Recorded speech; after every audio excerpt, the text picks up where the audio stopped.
Peter L. Berger and Thomas Luckmann, biographical sketches. Peter L. Berger, 1929.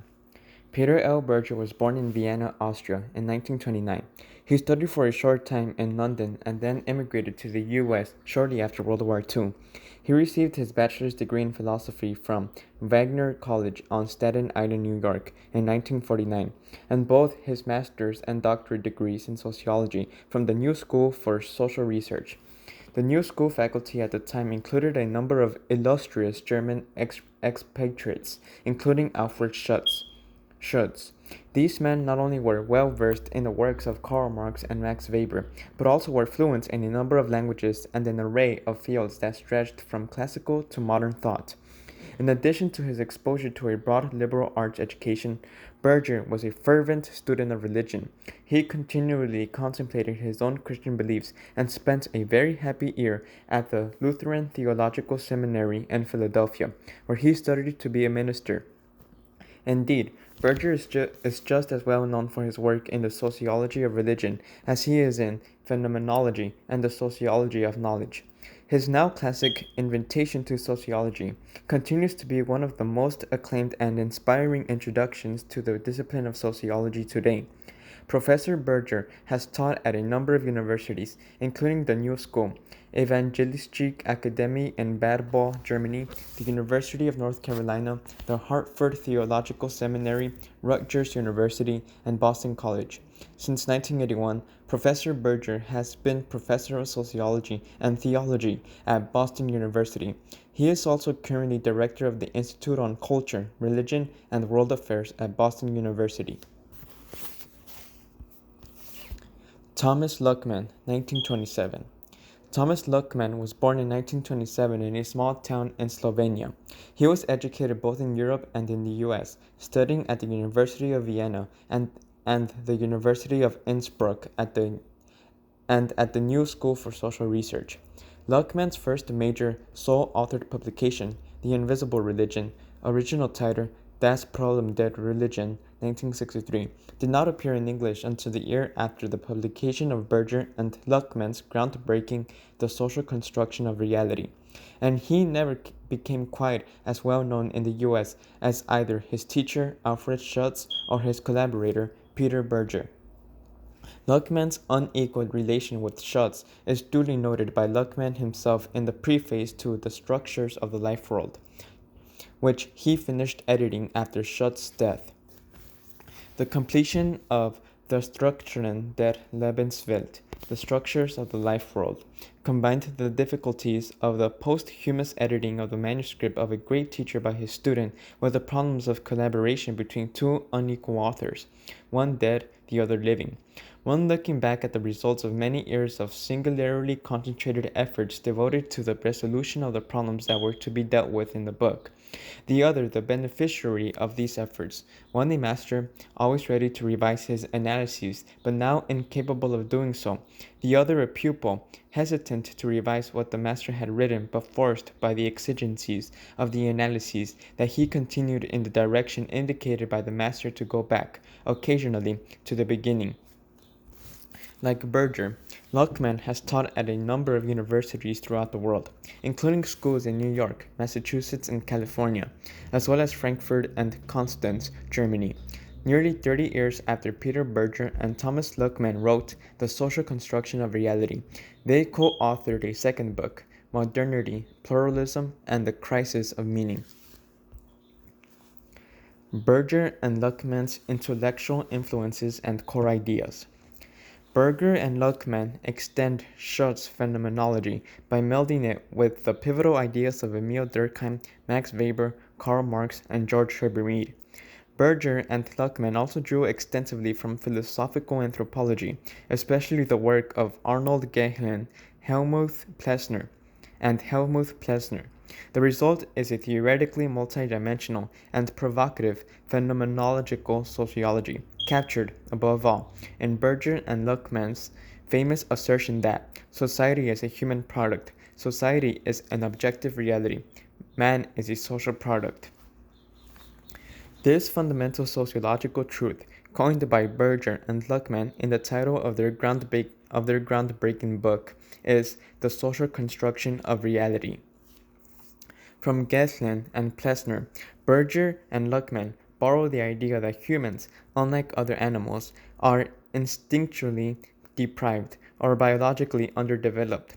Important organismic developments that take place in the womb and other animals take place in humans' first year of life.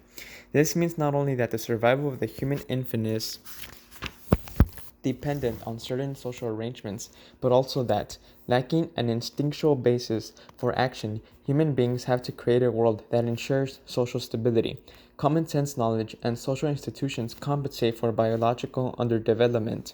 They provide a base that operates automatically, analogous to the instincts that guide other animals' behavior. Common sense knowledge is the knowledge that I share with others in the normal, self-evident routines of everyday life. It is what allows us to perceive the reality of everyday life as reality, to suspend our doubts, so that we can act in the world. Social institutions are the bridges between humans and their physical environments. Following Schutz, Berger, and Luckmann emphasize that it is the intersubjective character of common sense knowledge that enables human institutions and culture to produce stability. It is because most of the time, my encounters with others in everyday life are typical in a double sense. I apprehend the other as a type, and I interact with him in a situation that is itself typical. That social interaction is successful. Without intersubjectivity, that you know that I know that we both know, social order and interaction would break down, and we would be left to doubt the most fundamental aspects of communication. This brings us to the issue of habitualization, that is, the process by which the flexibility of human actions is limited. All activity is subject to habitualization, as repeated actions inevitably become routinized. Habitualization carries with it the psychological advantage that choices are narrowed, that an action may be performed again in the future in the same manner and with the same economical effort, provides a stable background from which human activity can proceed. In other words, from the time we wake up in the morning until we go to bed at night, we can direct our minds and bodies to constructive action only because we take most actions for granted. Moreover, habitualized action set the stage for institutionalization, because institutionalization occurs whenever there is a reciprocal typification of habitualized action by types of actors.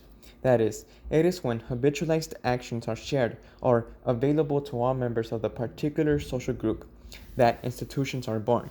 Akin to habits that function at the level of the individual, then, institutions control human conduct by setting up predefined patterns of conduct that channel in one direction as opposed to another theoretically possible direction. Of course, institutions are not created instantaneously, but rather are built up in the course of a shared history. In other words, over time, shared habitualized actions become institutions that are taken for granted and therefore limiting for the individuals who are subject to them. Thus, it is through institutions that human life becomes coherent, meaningful, and continuous. Thus, it is through the dual process of habitualization and institutionalization that the systems of meaning and social institutions that humans create act back on them as a fixed objective reality. Interestingly, however, we seldom ponder the fact that our institutions are arbitrarily rooted in shared typifications. It is only when the taken for granted elements of our life world are disrupted, e.g., when we travel abroad, that we think about them at all. Most often, the system appears to us and we act as if it is a fixed objective reality. Consider, for instance, the act of driving a car. At the level of the individual, learning to drive entails learning to habitualize specific actions, one of the most important of which is knowing which pedal is the gas and which is the brake. You must automatically know this, for if you had to stop and think which pedal is the brake every time you needed to brake, or if you had to stop and think where is the brake and consider all theoretically possible locations for the brake in the vehicle, you would most certainly crash, for you don't have time for hemming and hawing and contemplating while driving a car. Of course, in terms of institutionalization, if we each had our own solitary driving habits that shared no common features, the result would be chaos. It is only to the extent that our typifications and recipes for driving are shared, or reciprocal, that the traffic system works and that order is maintained at all. Berger and Luckmann use the terms externalization, objectivation, and reification to refer to the process by which human activity and society attain the character of objectivity. Externalization and objectivation enable the actor to confront the social world as something outside of herself. For instance, institutions appear external to the individual as historical and objective facticities. They confront the individual as undeniable facts. Berger and Luckmann conceptualized reification as an extreme step in the process of objectivation. In reification, the real relationship between man and his world is reversed in consciousness. Man, the producer of a world, is apprehended as its product, and human activity as an epiphenomenon of non-human processes. That is, reification is the apprehension of human phenomena as if they were non-human or possibly suprahuman things. For instance, we reify our social roles in such a way that we say, I have no choice in the matter. I have to act this way. That is what Berger refers to as bad faith. Of course, history is full of examples of the horrendous consequences that ensue from such reification.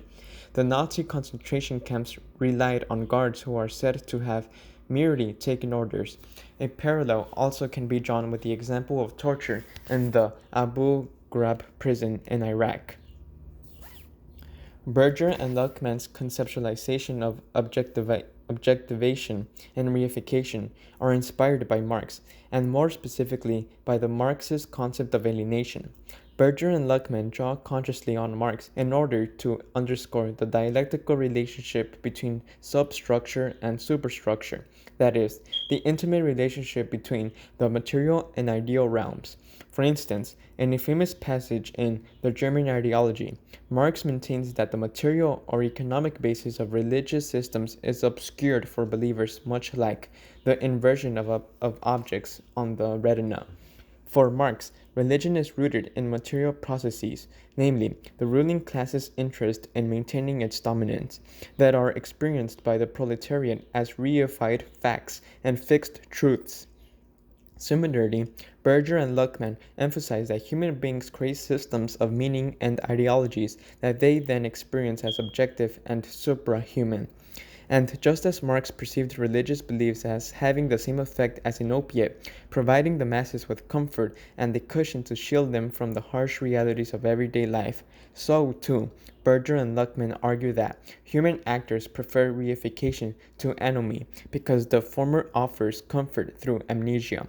The burden of the homeless mind cannot be easily endured. However, in stark contrast to Marx, Berger and Luckmann perceive the process of reification as not necessarily alienating, while Marx likened reification to a delusion that must be dispelled in order to create a fully human, liberated society. Berger and Luckmann view reification as inherent to the human condition. Institutionalization, objectivation, and reification are simply the processes by which man becomes capable of producing a world that he then experiences as something other than a human product. They are what enable social life to be both meaningful and continuous. The notion that objectivation is tied to shared cultural systems vital to social life reflects Berger and Luckmann's indebtedness to Durkheim rather than to Marx. Durkheim used the term social fact to refer to any manner of action capable of exercising exterior constraint over the individual, that is, every way of acting which is general throughout a given society, while at the same time existing in its own right, independent of its individual manifestations. He defined sociology as the study of social facts. In other words, just as a game has rules that are coercive for its players, so too societies are made up of social facts that are coercive.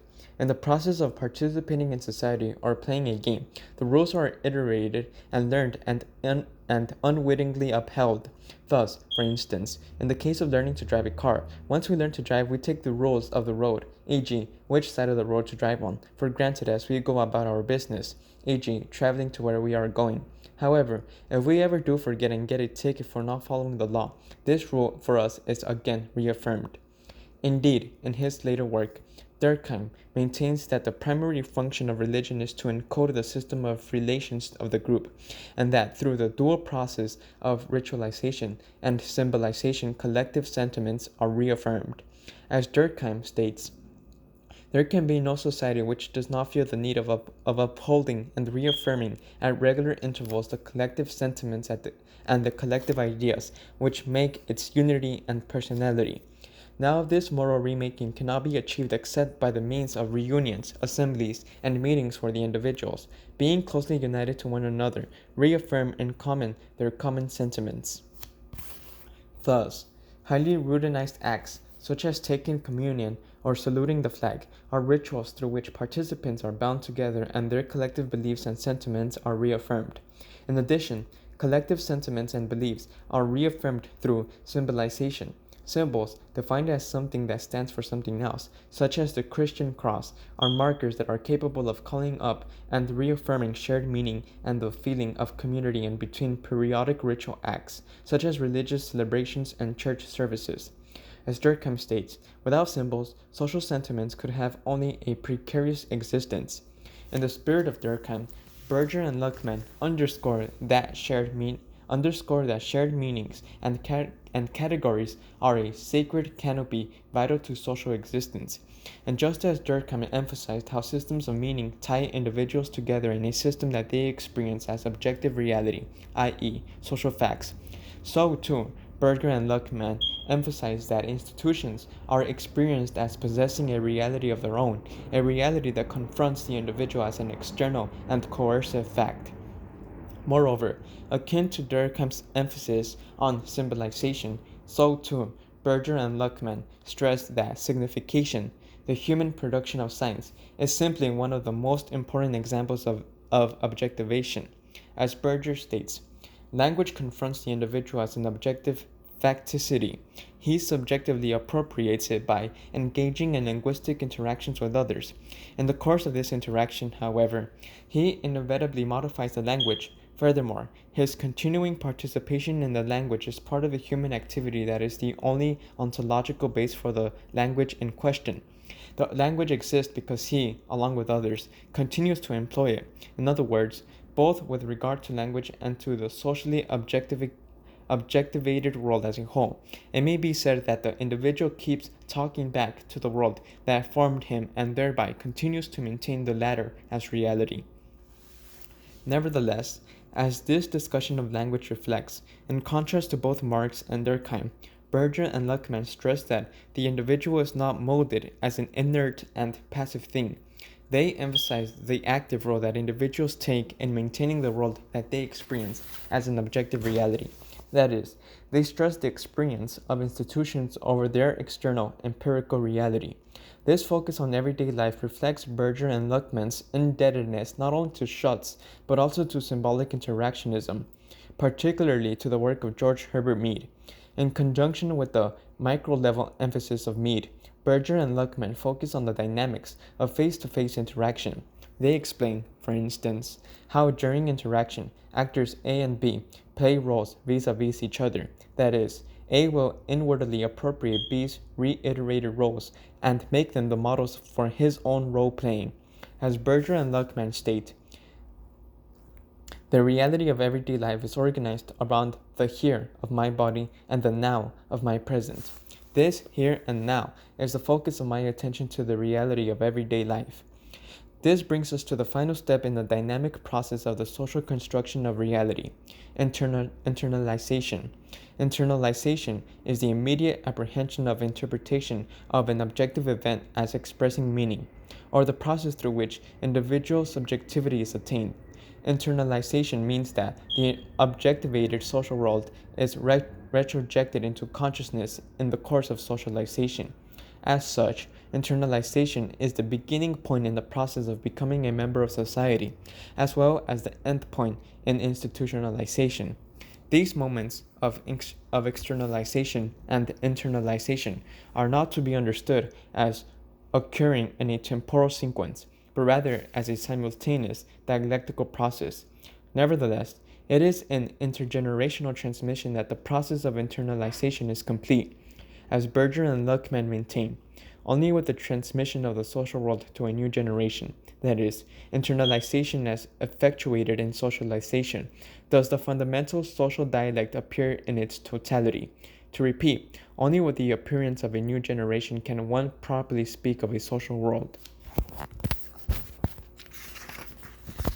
In other words, every individual is born into an environment within which she encounters the significant others who are in charge of her socialization.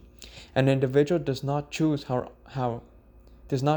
own significant others. Rather, they are imposed on her. In the process of socialization, the individual acquires the stocks of knowledge that she experiences as a pre-existing objective reality. The individual is thereby born into not only an objective social structure, but also an objective social world. Berger and Luckmann differentiate between two types of socialization based on the extent to which individuals are active and conscious of the process of internalization. Primary socialization refers to the first socialization an individual undergoes in childhood through which he becomes a member of society. Conversely, secondary socialization refers to subsequent processes of socialization that induct an already socialized individual into new sectors of the objective world of his society. Whereas primary socialization is predefined and taken for granted, secondary socialization is acquired in a more conscious way, e.g., training for a new job. It is for this reason that primary socializations has so much more of an impact on the individual than does secondary socialization, as Berger and Luckmann state. The child does not internalize the world of his significant others as one of many possible worlds. He internalizes it as the world, the only existent and only conceivable world, the world tout court. It is for this reason that the world internalized in primary socialization is so much more firmly entrenched in consciousness than worlds internalized in secondary socialization. Furthermore, primary socialization is distinguished by the fact that it cannot take place without an emotionally shared identification of the child with his significant others. You have to love your mother, but not your teacher. This distinction between the more intimate primary and less intimate secondary types of socialization recalls Schutz's more abstract discussion of Umwelt versus Mittelwelt relations. Each type of relationship is distinguished by a different level of intersubjectivity and typification. Primary socialization and significant others, essential to we relations, are far more central to the maintenance of identity than our secondary relationships or socialization.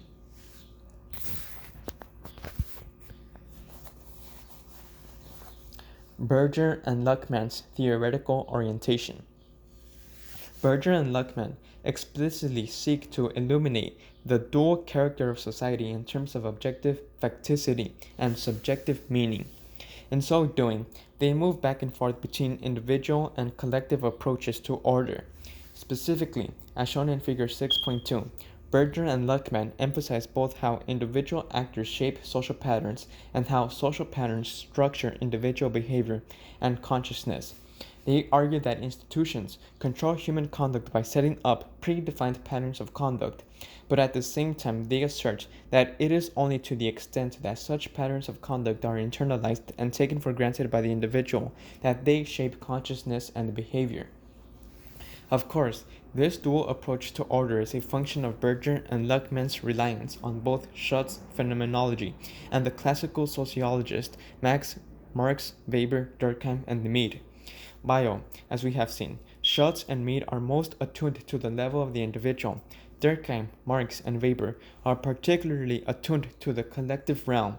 In addition, from Mead and symbolic interactionism, Berger and Luckmann borrow an appreciation for the pragmatic dimensions of everyday consciousness and action, which also reflects a more individualistic approach because it emphasizes individuals' attempts to make sense of or give meaning to the situations that make up their everyday life. In terms of action, Above all, Berger and Luckmann emphasize the taken-for-granted workings of society, which reflects a primarily non-rational theoretical approach. As discussed earlier, at the level of the individual, this emphasis on non-rational motivation reflects Berger and Luckmann's indebtedness to Schutz and symbolic interactionism.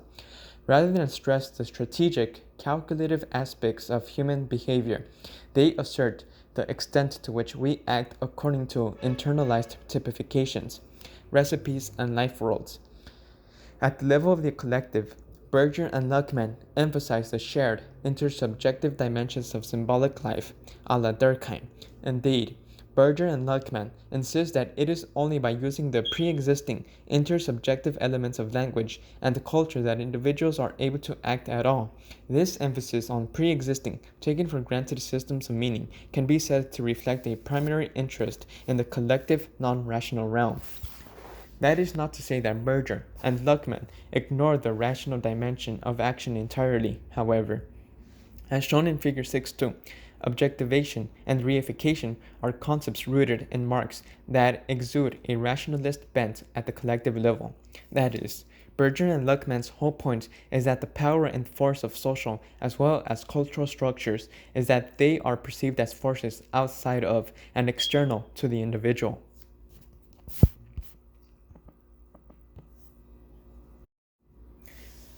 Introduction to the Social Construction of Reality. Berger and Luckmann's The Social Construction of Reality is one of the most widely read and influential books in contemporary sociology. In the following excerpts, you will see many of the themes discussed here, including the Schutzian concepts of intersubjectivity, typification, and language, as well as Berger and Luckmann's own analyses of habitualization, institutionalization, externalization, objectivation, reification, internalization, and socialization.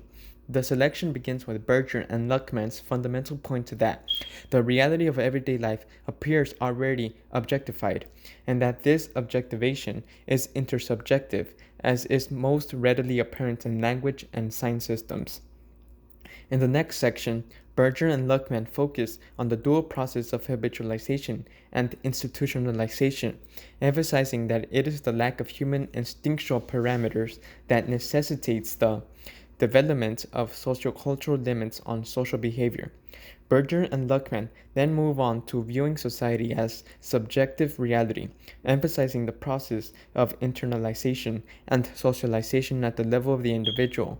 Here, Berger and Luckmann stress that no individual internalizes the totality of what is objectivated as reality in his society, and that there are always elements of subjective reality that have not originated in socialization, such as the awareness of one's own body prior to and apart from any socially learned apprehension of it. Here, Berger and Luckmann also insist that the symmetry between objective and subjective reality is never a static, one for all state of affairs. It must always be produced and reproduced in actu, which reflects their dual individualistic and collectivistic approach.